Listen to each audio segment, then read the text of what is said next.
Next is Senator Ligarda.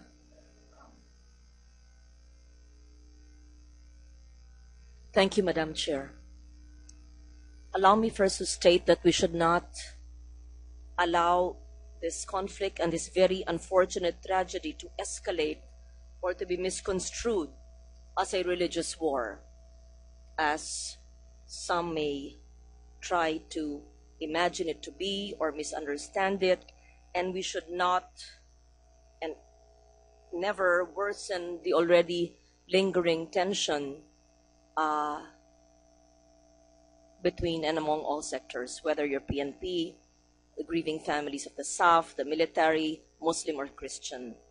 And while it pains all sectors, it is important that there should be, as General Espinas mentioned yesterday, that there should be justice along with the peace. And I agree with you in your statement in the House of Representatives yesterday. Since we have the opportunity to have Mr. Iqbal with us today, may I just pose just a few questions, if he would agree to answer that, and to the proposition that this case be brought before the ICC. As you will recall, the International Criminal Court and our membership in the ICC has only been here for the past few years in 2011. May I know from the negotiator of the MILF, will you continue the peace talks in the event that the incident of Mama Sapano would be referred to the International Criminal Court?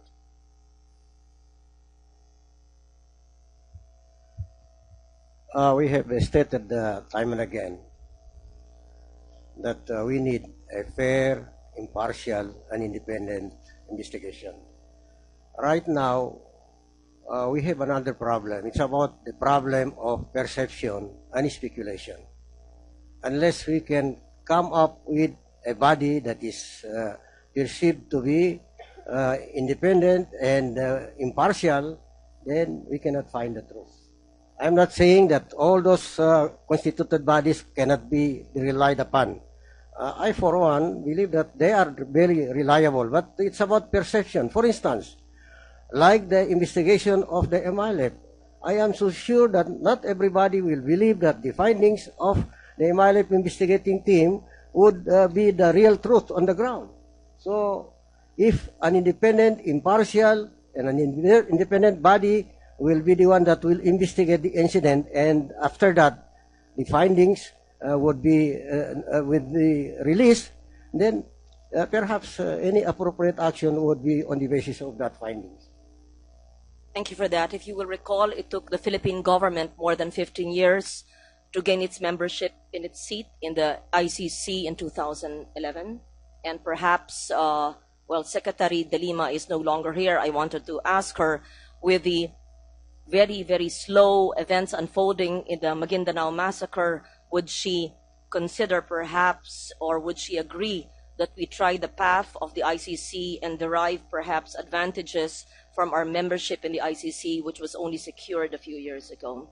So I am pleased to note, if that is, if my perception is correct in my understanding from Mr. Iqbal, that the MILF would not prevent the Philippine government, in fact would cooperate for any possible investigation or any case in the ICC, and would perhaps even continue with the peace process here, even if a case in the ICC is presented. Is that correct, Mr. Iqbal?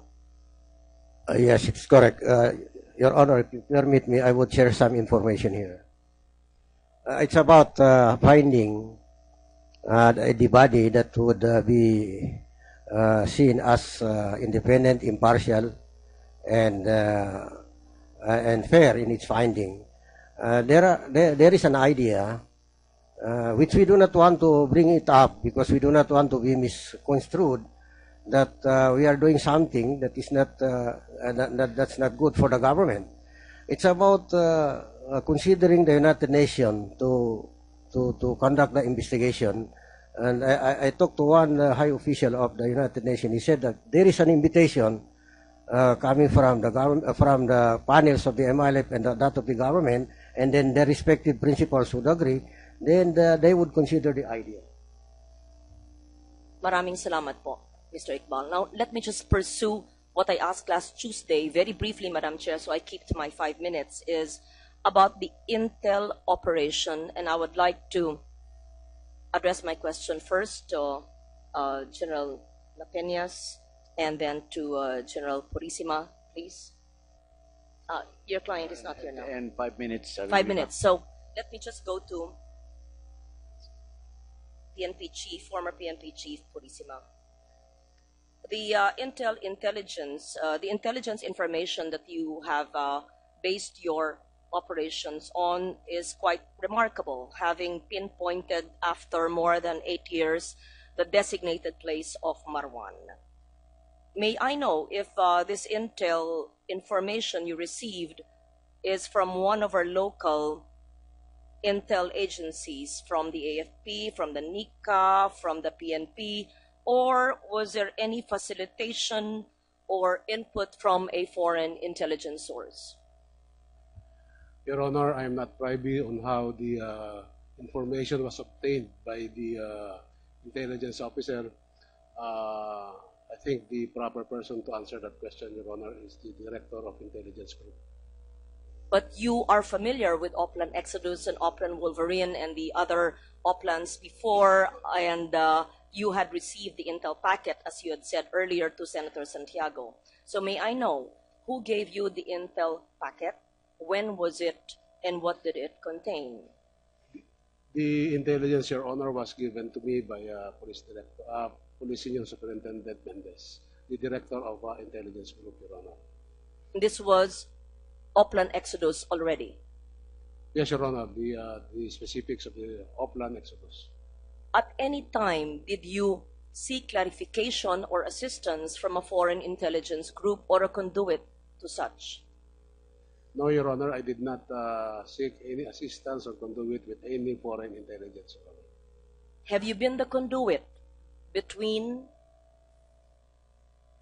Director Napeñas and any foreign intelligence group? I have no knowledge on the conduit of Director Napeñas, Your Honor. My question is, have you been the conduit between the SAF, whether Director Napeñas or any foreign intelligence group, or any group that presented itself providing you information from a foreign intelligence source? No, Your Honor. With regard to intelligence matters, the Directorate for Intelligence coordinates with other foreign counterparts, Your Honor. So you admit that there was coordination with foreign counterparts, and you were perhaps the repository of information from the foreign intelligence units. You may not be officially in touch with them, but were there other groups that you were in touch with that received foreign intelligence information regarding Oplan Exodus? I am not accusing you. I simply want to ascertain the sources of our information, because your source of intel on Marwan after 8 years is remarkable. Your Honor, as a matter of principle, it's the Directorate for Intelligence who handles every information and who processes the information, Your Honor. Let me ask, thank you very much. May I ask General Napeñas about this, the same question, about the source of your intel information, if you are privy to any foreign intelligence source? Madam Chair, the source of the intel information, I think, is something that we cannot discuss in public. Maybe we can discuss it in executive session, but revealing the sources of intelligence information here, with all due respect, may not be appropriate. Thank you for that, Senate President. May I therefore reserve the right to ask that in executive session, because it is important that we know the sources, whether it is the local intelligence sources or foreign intelligence sources. We will make sure. I respect that, and would like to know from Director Napeñas later on, as you had promised also last Monday. Now, let me just probe just a little bit further to summarize the question of, I think, Senator Binay, and was it Senator Ejercito, just to clarify, when they posed a question to General Katapang, whether he had indeed informed the president in Zamboanga about the ongoing operations in Mamasapano. I understand from General Katapang that you did not mention anything to the president until the command conference or the press conference at 4 or 5 p.m. in Zamboanga, because the focus of attention was on another incident in Zamboanga. Is that correct? Mr. President, Your Honor, I confirm that statement. To your knowledge, General Katapang, was there anyone with the president and with your party in Zamboanga who informed the president about the unfolding events in Mamasapano? Not to my knowledge, Your Honor. And therefore, the president was not informed of any encounter or anything happening between 2 a.m. pertaining to Oplan Exodus until 5 p.m. Is that correct? Yes, Your Honor. May I just clarify this? Thank you, General. With Secretary Gasmin and perhaps Secretary Mar, I believe that you were with the president in Zamboanga. Is it really accurate to say that the president was not informed of what was unfolding in Mamasapano on that day? Secretary Gasmin first, so that I can have a clear picture from the AFP and the SND side, and then Secretary Mar. Thank you. I have no idea, Your Honor. Were you with him in Zamboanga, sir? Yes, Your Honor. And discussed what was happening in Mamasapano We were on that day? concentrating on the bomb blast, Yes. which is connected to the rescue of Abu Sayyaf prisoners in Zamboanga City. And General Katapang had not called you the whole day of January 25? About 11 o'clock that morning, I was informed about an encounter, but these are ordinary encounters that we normally get, since it was a report about encounter of the PNP SAF and the MILF, and that's about it. So we did not have a clear picture of what's really happening. It was a mere report of an encounter, which is a normal daily report that comes to my attention.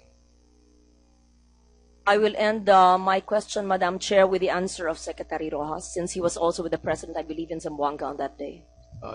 Thank you, Madam Chair.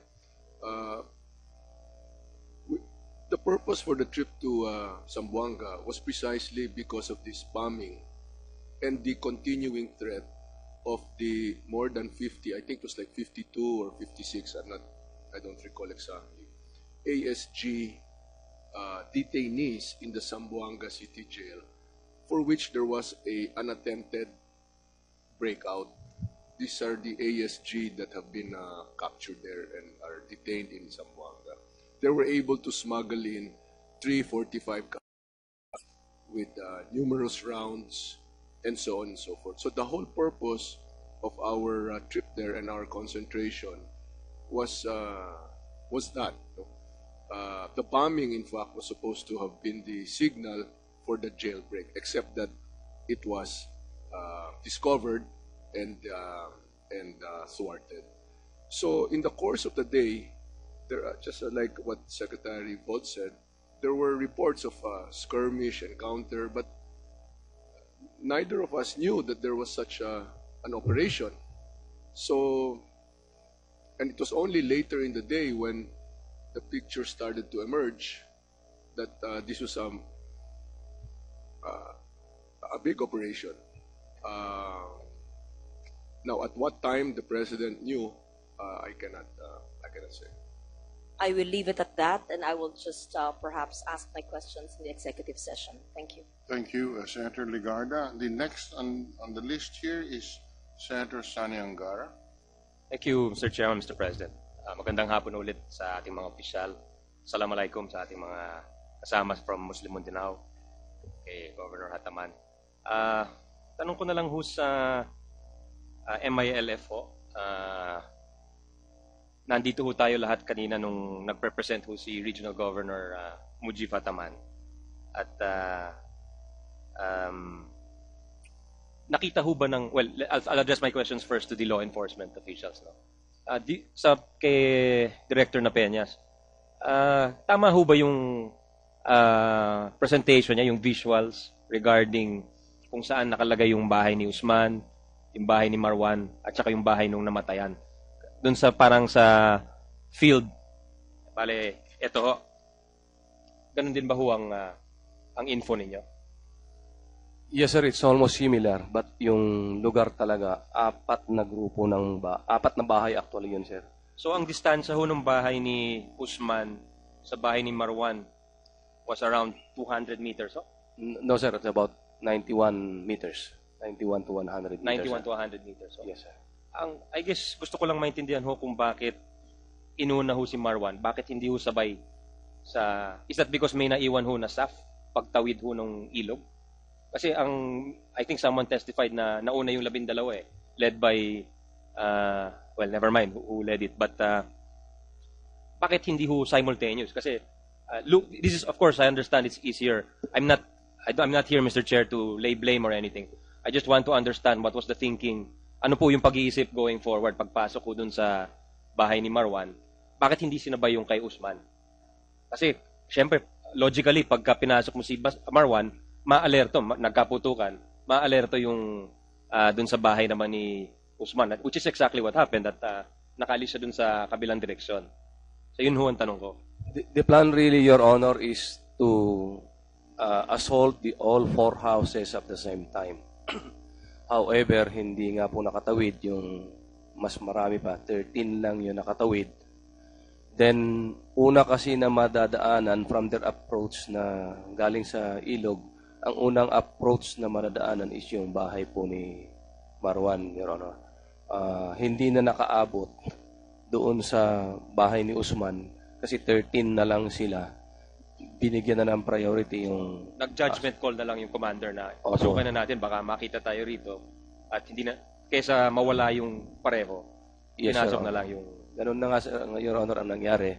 Priority na nila yung bahay ni Marwan kasi mas sa unahan pa yung bahay ni Usman, Your Honor. Dito naman ho, yung bahay ni Marwan ho, at saka yung Maharlika Highway, gaano kalayo ho yun? Kung saan nakastasyon yung 300 SAF ho? Anong distansya? Approximately, kung direct distance, Your Honor, siguro 4 to 5 kilometers. Malayo, 4 to 5 kilometers. Kasi marami hong nagtataka bakit hindi ho nag-engage yung 300 na SAF. Kasi parang sa ngayon, lumalabas, sinisisi ho yung AFP na hindi daw pumasok in time, etc. At nagbigay naman ng rason ng AFP kung bakit hindi nila ginawa. Pero marami rin nagtataka bakit yung 300 SAF hindi pumasok. Was this a judgment call also? May instruction ba na wag pumasok? O, gusto ko lang malaman. Hindi tayo naghahanap ng masisisi ho dito. There was a very big order, a strong order na papasok sila, Your Honor. Hindi nga lang makapasok because of the heavy volume of fire. And I believe, Your Honor, that came out doon sa Board of Inquiry ni Police Director Magalong kung hanggang saan ang nakarating yung mga remaining 300 as in reference doon sa lugar ng 55th at saka yung 84th, Your Honor. May order ho doon sa 300 na mag-engage kayo kapag safe na sa inyo, ganon, pagka pwede. They were ordered to proceed and reinforce the 55th, Your Honor. What time was that order given? By the time na na-engage na yung 55th, yung battalion commander on the ground, yung nasa advanced command post or yung ground commander has been giving that order all along. Umaga ho yun? Bago mga 8 o'clock? 7 o'clock? Yes, Your Honor, mga ganyang oras. Okay. Salamat, Director Napeñas. Tanong ko naman po sa MILF kay Ginoong Iqbal, tama ho ba yung characterization po ni Regional Governor Hataman dun sa area na parang kumbaga halo-halo siya? Hindi siya solely MILF, it's a mix of BIFF at saka civilian population and even mga pribadong armadong grupo. Tama ho ba yun? Tama po. Narinig ko kasi na ang may sakop po nun yung MILF, yung 105th Command, tama ho ba? Tama rin, at saka meron pang ibang command, desk command na nandun. Aling command ho yun? 118th? 118. So sakop po yun ng 118th at saka 105th? Well, Kasi yung mga membro ng 118, minsan hindi lang nanggagalingan sa isang lugar. So umiikot din ho sila. Ganun yun. Is it true ho na yung 105th Command, yun ho ang pinakamalakas na puwersa ho sa MILF? In terms of personnel, in terms of armas? I am not privy to that because I'm in the political organ of the MILF. That the details of how our military organs are being set up, hindi ko ho masyadong kabisado. Opo. Tama ho ba na karamihan ho ng BIFF ay nanggaling ho sa 105th Command? Historically ho? Well, organizationally tama po kasi yung commander ng 105th dati ay si Omar Cato. So ano hong turing ng 105th dun sa mga BIFF ngayon? It's a separate organization, distinct and separate from the MILF. It has a different agenda, independencia, and then there is only one approach, gera. Sa amin, we accepted already that genuine autonomy, and then naniniwala po kami na kailangan pag-resolve dito sa problema dito sa Mindanao through sa pamamagitan po ng mapayapang paraan. Pero ang turing nila is mga dating kasamahan din ho yun, hindi ho ba? Yung iba sa kanila, pero meron isang leader diyan na yung sinasabi nila na si Muhammad Ali Tambaco, nanggaling yan sa labas, hindi yan naging membro ng MILF. Ano hong history ho ni Tambaco? Hindi ko masyadong kabisado. Sa galing ho ng ibang bansa o galing ho ng ibang parte ho ng Mindanao? Nanggaling po sa ibang bansa, nag-aaral kasi doon, kaya tinatawag sa kanya. Pilipino ho ba si Tambaco? Pilipino ho. So, siguro mahirapan din ang MILF na kumbaga kung may impormasyon tungkol sa BIFF na dating kasamahan, mahirapan sila na magbigay ng impormasyon sa armed forces na nandito ang mga BIFF, marami silang armas. Hindi ho mangyayari siguro yun, realistically speaking, sir, no? And then, meron naman mekanismo, yung ceasefire agreement at saka yung ADIAG. Sinasabi doon, yun ang paradigm, yun ang parameter ng relationship ng gobyerno sa MILF at saka how do they engage yung mga problema sa ground po. I'll address it to Secretary Deles or Ma'am Miriam Coronel. Ano ho yung mechanisms to deal with that kind of closeness ho na binabanggit ho ni Sir Iqbal? How do we deal with that kind that these people are former comrades or colleagues and yet we're expecting so much of them? Realistic ba yung ganong expectation? I think yung framework po niyan, yung binabanggit ng mechanism that there is actually cooperation on all of these security issues, including interdiction of criminal elements, KFRs, at kasama na rin po itong terrorist group. Doon po sa ating procedure, meron pong sinabi doon na magbibigay ang gobyerno ng listahan ng kanilang mga high-value targets. At yan naman pong listahan na yan ay naibigay na para magkaroon nga ng ganyang klaseng cooperation patungkol doon sa mga tao na nandito sa listahan na to. Pero yung magpapaliwanag po how it actually operates on the ground, baka po pwedeng si General Galvez o kaya si General Orense ang magpaliwanag niyan. Yes, sir. Please go ahead. Sir, because of the criticality and the security of those involved in this, can we give it in the executive Okay, session? Sir? we'll respect that, sir. Ma'am, we'll respect that. That's okay. Maybe I can just say that precisely that's why the mechanisms are important, because it is able to put distance between what may be complicating personal relations and certain actions that have to be done. Yeah. Let's re-examine them. Let's re-examine them going forward. I only have 1 minute left, so puntahan ko na yung Oplan Exodus. Are we comfortable answering questions in a non-executive session? Kasi parang, kailan ho ginawa to? Kasi napansin ko yung may date niya, January 2015 lang ho eh. Walang araw ho. Anong araw ho to? We started working in the Oplan Exodus as early as December 23, Your Honor, and that was implemented on January 25, 2015, Your Honor. Pero yung dokumento ho, kailan ginawa ho to? That was after yung ma-approve yung Oplan nung ma-implement. After January 9 ho, approval? After the January 9 meeting ho? Opo, after na po so, yun. Meeting kayo ng January 9 sa Bahay Pangarap, tapos ginawa niyo ho to? The procedure kasi, Your Honor, is once na ma-approve yung Oplan at i-implement na, it will become an operation order. That is now the operation order. Ito ho yun. Okay. I notice ho again, hindi tayo naninisi ho dito. We just have no provision there is nothing for time on target ho ba yun, yung TOT? Meron ho ba dito? Meron pong additional na portion yung OPLAN, yung offer na yan, Your Honor. Ito yung Opo. isang... Nabigay ho ba sa komite? Kasi ang nasa akin lang ho siguro sa document of around 10 to 12 pages ho, wala ho yung TOT at sabihin ko na rin po para kasi paubos na ho yung oras natin. Wala rin ho yung provision for support from by air or more artillery, etc. So saan ho nakalagay ho yun? Nandyan ho sa... Nandito sa isang document, Your Honor. Sige, yung... pakibigay na lang ho sa komite. Yes, Your Honor. Sige ho. Thank you, Madam Chair. Thank you. Now we shall proceed with our next interpellator, Senator Trillanes. Thank you very much, Madam Chair. Let me just start with a brief manifestation again before I proceed with my line of questioning. Let me just qualify the statements earlier by the Chief of Staff and the Commander of the 6th ID during the exchange earlier that when they were asked if will they follow a direct command by the President, they said they would not. I believe ibang context nung nando doon, yung pinag-uusapan doon dahil you'll have to understand us, kami hong mga sundalo, probably with the exception of Senator Honasan and Senator Legarda, hindi kami mga magagaling na communicators.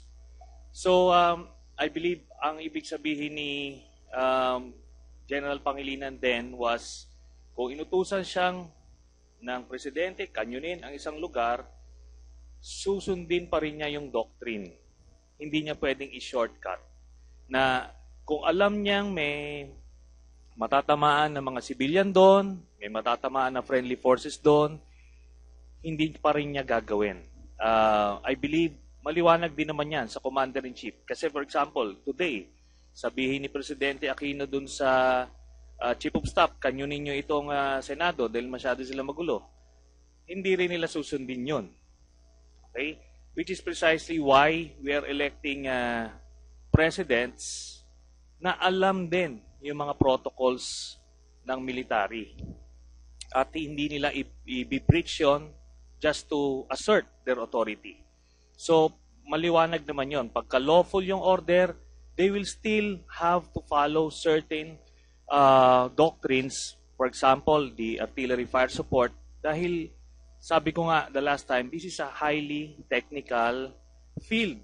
In fact, ilan lang sa armed forces sa mga experts sa ganyan dahil it's a special field altogether. It's an area of specialization. Hindi nga ho yan. Let me just repeat dun sa mga kasama nating hindi nakakaintindi, including myself. Hindi ito, pag sinabing kailangan namin ng indirect fire dito, hindi yan i-expectin mo na mangyayari kagad. Kasi nga, mas malaking problema ang kaharapin ng armed forces natin kung yun ang pumatay doon sa SAF personnel natin. Kung yung kanyon na yun yung pumatay. Will the relatives of the slain SAF personnel forgive itong sila General Pangilinan kung yung kanyon ng military ang pumatay? Bibitayin natin sila General Pangilinan dyan, sila General Katapang. Bakit nila hindi sinunod yung doktrina ng artillery fire support? So, ganun yung nakikita natin dito. Ganun din, kung tamaan yung civilian communities doon at nilabas yung sa YouTube yung mga tinamaan ng kanyon, ang gigisahin naman ngayon yung armed forces.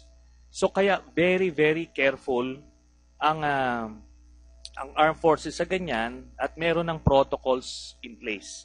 So, ganun ho ba yung konteksto natin, General Katapang and General Pangilinan, sir? Yes, Your Honor. Okay. So, I think that's very clear. Hindi sila mag-defy ng Commander-in-Chief, pero they will still follow the doctrines. Now, I'm sorry, just 1 second. May I just commend the new spokesman of the armed forces? Hindi naman, ma'am. We're just trying to clarify issues here dahil mahirap na. Baka mamaya yung media natin may maka-spin yan, kawawa naman yung armed forces, it will contribute, ma'am. But I actually thank you. thank you for that because that's the way I understood it and I wanted to clarify it for them except I did not have the floor. But thank you, Senator Trillanes. Thank you also for reminding me. Thank you. Now, doon naman po sa kay Chairman Iqbal ng MILF. Una-una, nagpapasalamat po kami at pinaunlakan nyo yung aming imbitasyon. Ito po ay malaking hakbang na pinapakita nyo talagang partner kayo ng ating gobyerno dito sa quest natin for peace.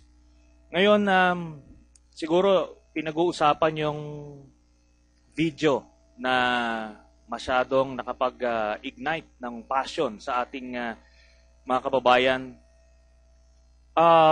First and foremost, would you deny or admit na mga tropa ninyo yung gumawa noon, Chairman Iqbal? Just for the record, please.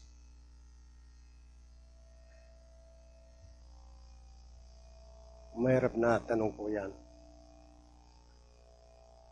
Kung sasabihin ko na yung tropa namin ang gumawa without that investigation to, the result of the investigation to come out, so that is as if self-incrimination po. Pero I will still push for the conduct of a fair, impartial, independent investigation so that we will know the truth. Pangalawa po, I think that video is not really anchored on the basis of what should be the proper way of communicating that kind of incident.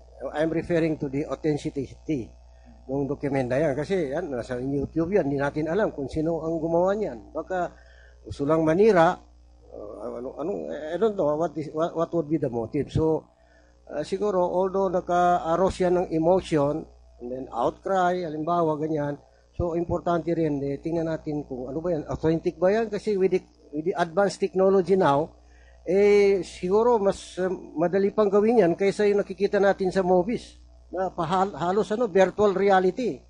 So ganun ho ang gusto kong sabihin dito, na dapat tingnan din natin ang authenticity, yung authentic ba yung video na yan o talagang gawa-gawa dahil sa advanced technology ngayon. Well, Chairman Iqbal, siguro mas tatanggapin ng mga kababayan natin kung sasabihin nyo na hindi pa nyo ready sagutin yan until matapos yung inyong investigasyon. Yung ba ang nais ninyong sabihin? Kung naniniwala ko, na personal naniniwala ko na hindi ginawa ng MILF yan. However, kaya sabi ko kanina, ang problema kasi natin ngayon yung perception, speculation, masyadong malawak po ang perception na hindi maganda, speculation hindi rin maganda. So, I personally believe na hindi gagawin ng puwersa ng MILF yan. However, i-conduct muna natin yung investigation para lalabas kung anong katotohanan. Okay. Salamat po sa inyong paglilinaw. Dahil ganito po, itong ating path to peace ay aaminin natin na nagkaroon po ng malaking balakid dahil sa insidenteng ito. At ang nabasag po dito yung tiwala. At least, sabi nyo nga, rightly or wrongly, base sa pananaw ng ating mga kababayan, ay nagkaroon ng lamat yung tiwala na yon. At yung lamat na yon ay posible pang mabawi o mabuo. Pero depende po yan sa mga hakbang ng MLF in the coming days.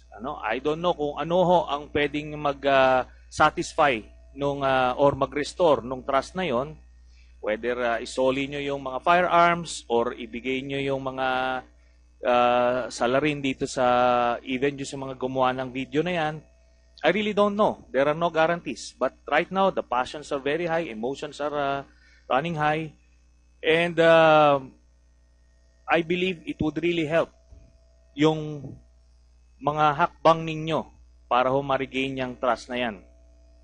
So in short, the fate of this peace process is in your hands at inaantayan ng ating mga kababayan.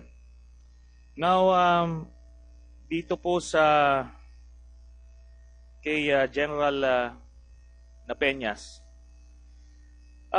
doon sa inyong OPLAN, sinasabi ninyo na time on target yung pagko-coordinate. Is that correct, sir? Yes, Your Honor. Pero dun sa OPLAN ninyo, sino yung dapat nyong ko-coordinatean? Based on your OPLAN, sir. Yes, Your Honor, if may refer to the document.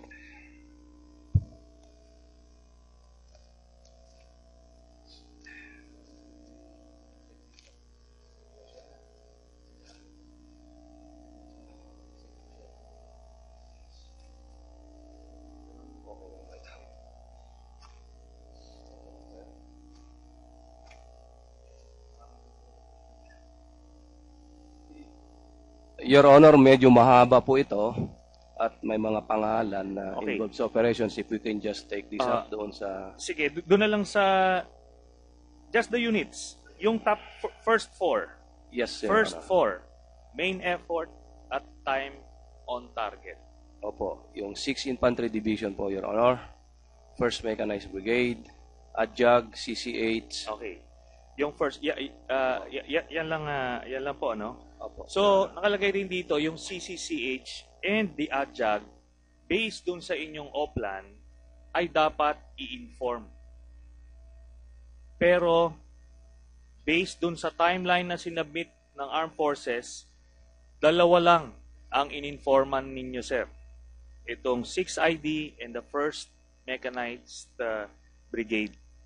So, as observed by Senator Honasan, may mga elements dito sa OPLAN na hindi sinunod, General Napeñas. And I believe dito ngayon, kaya tayo nandito ngayon, it's because of those lapses dun sa sa execution ng operational plan, kaya tayo ganito, General Napeñas. Nainformahan po yung chairman ng ADJAG, Your Honor. At nainformahan din po si... What time yun, sir? That's about 5:35, Your Honor. In fact, nagkaroon kami ng actual conversation ni General Orense, Your Honor. Pero yun, hindi na yun, sir, time on target. Ano na yun? That was already the encounter. Yes, Your Honor. So, yun na nga. If you will just follow your own operational plan, do sa time on target, which is as early as 0200, doon dapat na-coordinatean, General Peñas? Yung time on target, Your Honor, according to plan is 2:30. However, na-hit yung target at 4:15.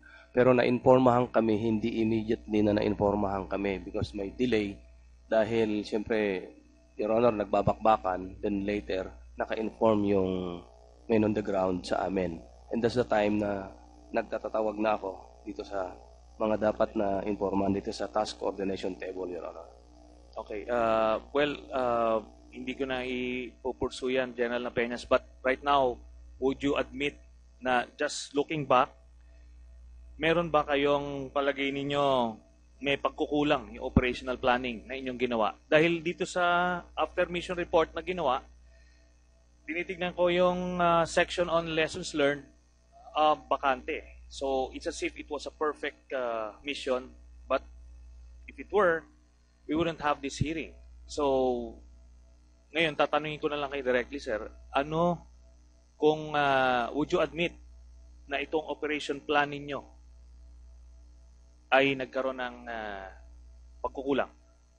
Admit yan, Your Honor, na nagkaroon ng pagkukulang. Ang priority ko, before ko na nasabihan sila kasi nag-encounter, then may report kaagad later na may tinamaan. So, at the height ng ganun na sitwasyon, Your Honor, ang priority na pinagtatawagan namin through the radio is yung magre-reinforce kasi alam na namin na anytime baka makapag-assemble na yung mga nearby na armed men.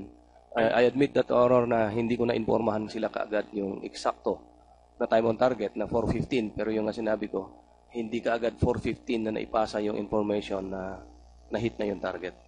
I agree po, General Napeñas. Pero I was not referring to the coordination aspect alone, but in the other aspects of the operational plan, like even according to your intelligence reports, the MLF were numbered around 1,000. Then most probable course of action of the enemy was to engage. And yet, kung 1,000 yon, pero ang blocking force nyo ay 36, tapos nilagay nyo sa open field. So, looking back, you will have to admit na kung gagawin nyo itong operation ulit, may mga babaguhin na kayo. Like yung exfiltration plan, baka iba ng rotang gagamitin. Marami na. Ganon din ba ang, do you share that? Just looking back, alam nyo naman, we have to admit, perfect vision tayo in hindsight Pero ang pinag-uusapan kasi natin, in the future, if a commander, if a SAF commander would conduct a similar operation, he would do things differently, learning from the lessons of this incident, sir.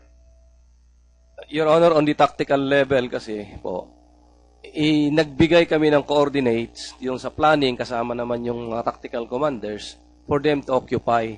As to kung saan yung eksakto na location, call ng tactical commander na dapat yun, mayroong cover and concealment. It's no longer the call ng nasa ACP or nasa TCP. It will be done by the tactical commander themselves. They were given the general area that they would occupy, but as to the specific area, call po yun ng tactical commander, Your Honor. So, in short, sir, kung nailagay sila sa medyo magandang lugar, dun sa waypoint na sinabi nyo, yung 36 na yon would be able to hold their ground against 1,000 MILF troops based on your intelligence, sir? Your Honor, I have to correct na hindi lang po 36 kasi 4 na grupo po yon. Yung 55th, yung 45th, 42nd, and the 41st, they have their own area na i-occupy that will serve as na security and containment sa pag-withdraw ng 84th, Your Honor. So, assuming 100, sir, sila, no? So, you still maintain na the plan as it is, kung gagawin natin ito ulit ang plano nyo. You'll stand by this. Yung sir, sabi niyo. Yes, Your Honor, because there are some doctrine or there are some practice that you enter in one route, you get out in another route, but this is a totally different situation because malayo na yung ibang rota, then puno din ng armado yon. That's why ang concept of operation nito is yung nga in-explain ko kanina, Your Honor. I respect your opinion, sir. Anyway, I concede there are many ways of accomplishing the mission, and in your judgment, this was the best way. But sadly, we had tragic results. Now, finally, dun sa kay mga in-enumerate ni Chairman Iqbal earlier about the previous atrocities done to the Bangsamoro people, and ganun din naman yung mga war stories ng na-experience na ating mga sundalo at mga civilian dyan. So ito na nga, yung brutalities of war, itong atrocities of war, both sides. Meron din naman mga sundalo, and I know this also for a fact, na nagtatanggal din ng mga tenga at mga pinupugutan din ng ulo ang mga kalaban, whether MLF yan or whoever. So, ganito kasi, ito yung effect, ito yung trauma ng gera sa isang tao, pumapasok sa psyche ng mga sundalo, na hindi ma-imagine yan ng mga hindi nakakita ng gera. At kung kaya nga, we're doing everything sana to avoid it. Ngayon marami mga hawks dito lalo na dito sa Maynila, marami may init ang ulo na parang it's as if ganun na lang kadali na ubusin lahat yan, pulbusin yan. Yung pag kami namatay dyan, yung mga kamag-anak niyan, yan na ngayon. They will breed a new generation of freedom fighters.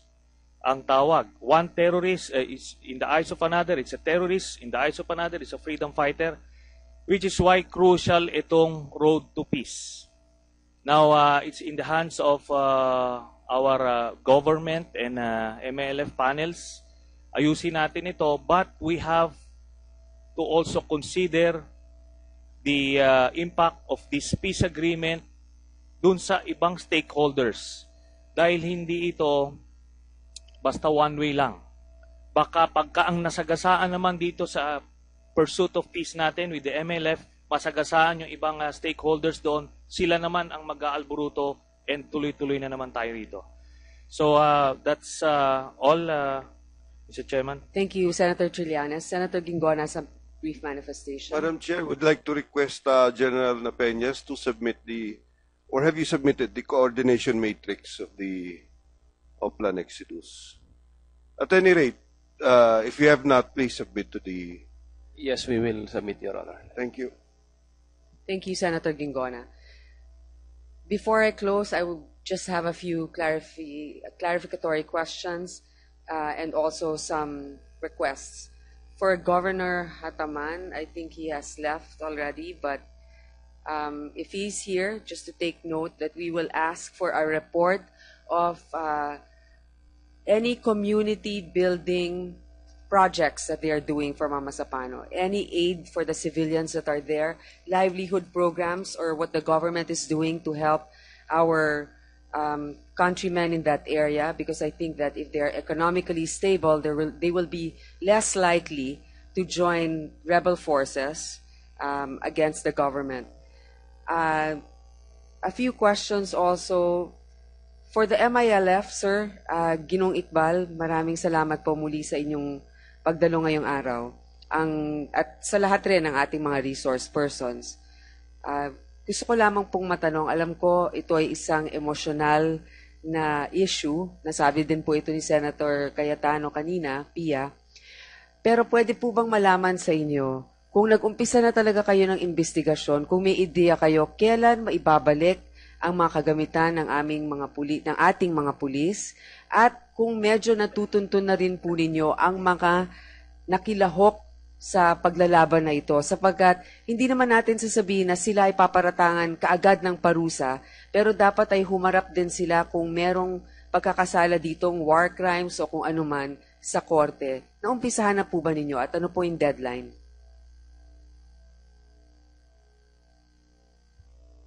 Na-constitute na po yung grupo at sana sila sa ground para imbestigahan kung anong nangyari. As to the timetable, I talked to German Murat, who is now in Jakarta, and he talked to the highest military commander of the MILF, the need for the urgency of the submission of the report to the Central Committee of the MILF.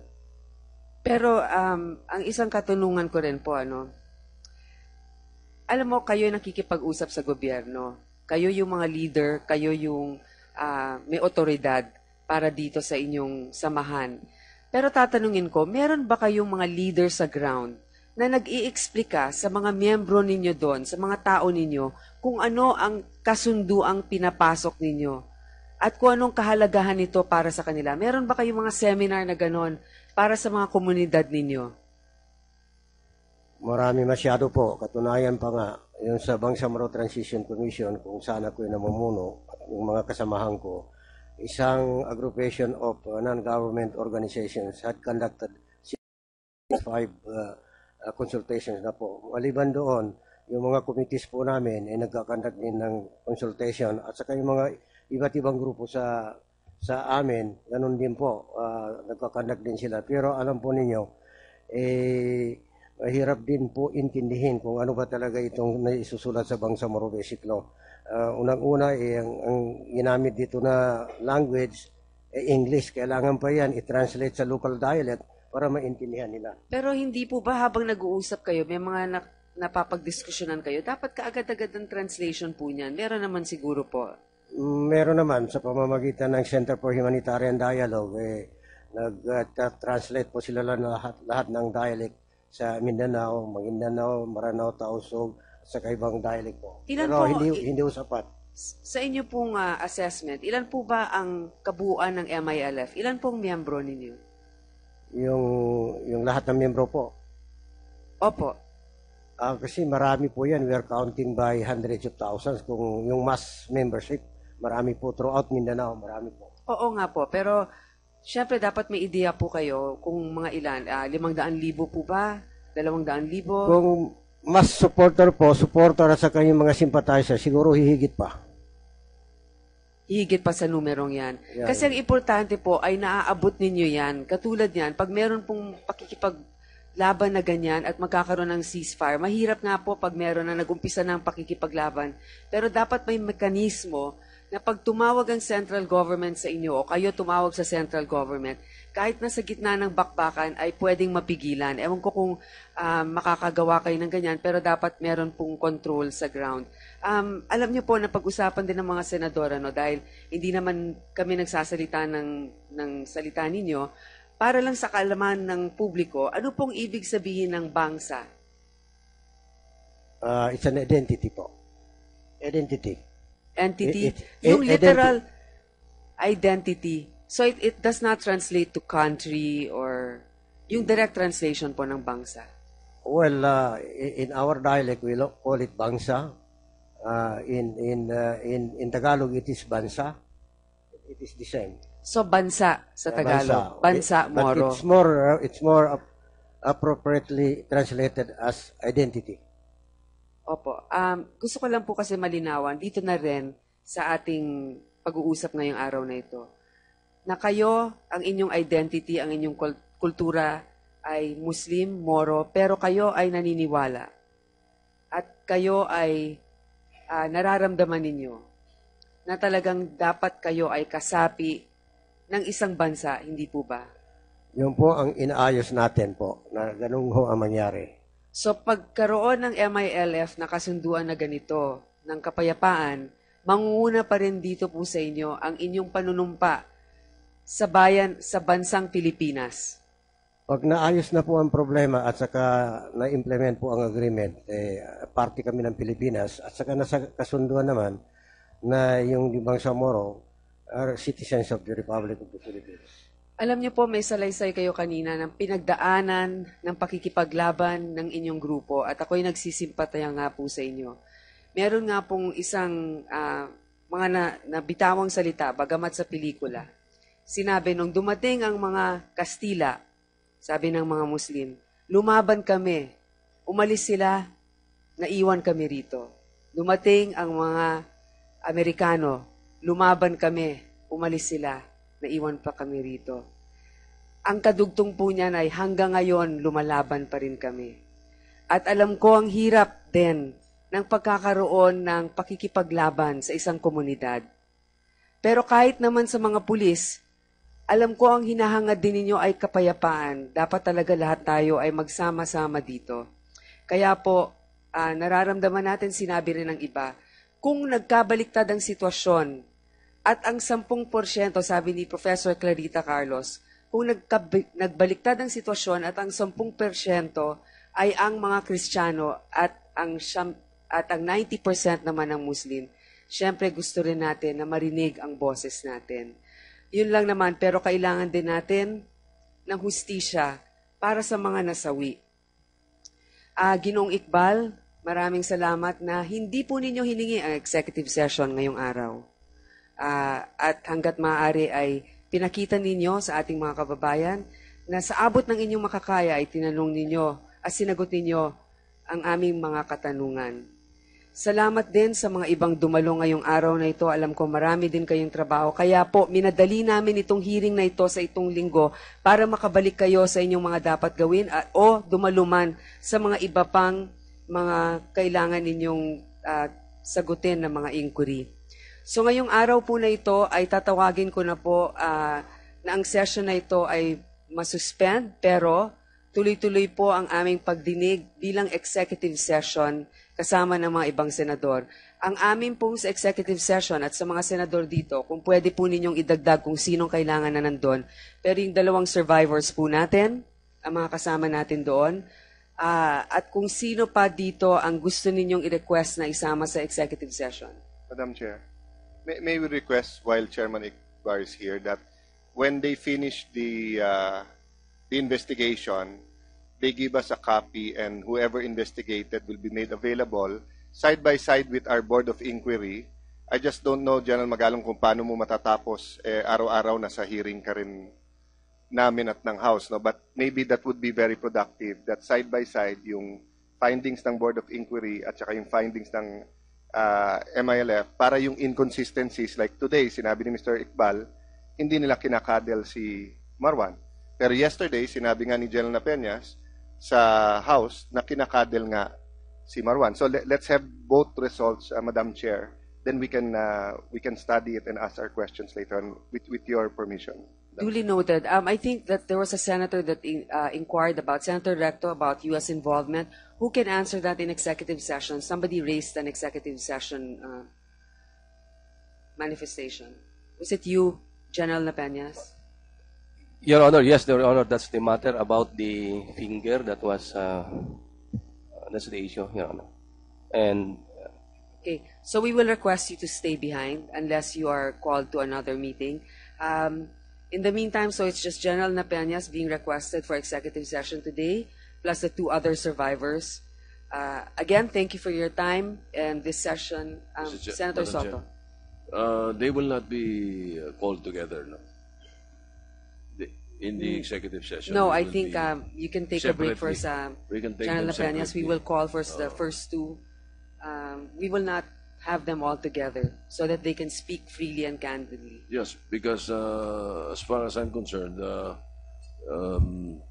Director Napeñas, Police Director Napeñas answered everything in the Senate about the finger. He left some He for. claimed executive privilege in the House. But here, I think we got all we needed. I don't know, unless you want to ask more about it. I think there was also a question about the informer, correct, from Senator Ligarda that you need to answer in executive session. The sources of intelligence information Yeah. was what Senator Ligarda. Are you interested in having that in executive? Yes, it's very important to complete the picture. If General Napeñas, Director Napeñas would be able to do that. Your Honor, as earlier stated by Police Director General Purisima, as to the intelligence packet, and as I've mentioned in the previous meeting, Your Honor, we are in the tactical units, and we are not in a way involved in the intelligence packet of that operation, Your Honor. Okay, General Napeñas, before I suspend the hearing, just for the record, on the video that's going viral, assuming that it is authentic, do you identify that being your man there? It was the battalion commander himself who identified that person yesterday, Your Honor. That person belongs to the SAF? Yes, Your Honor. Okay. For executive session, we will have you, General Napeñas. We also have Superintendent Mendez for the intelligence report, and then the 2 survivors. So that's it, and this session is suspended. Thank you.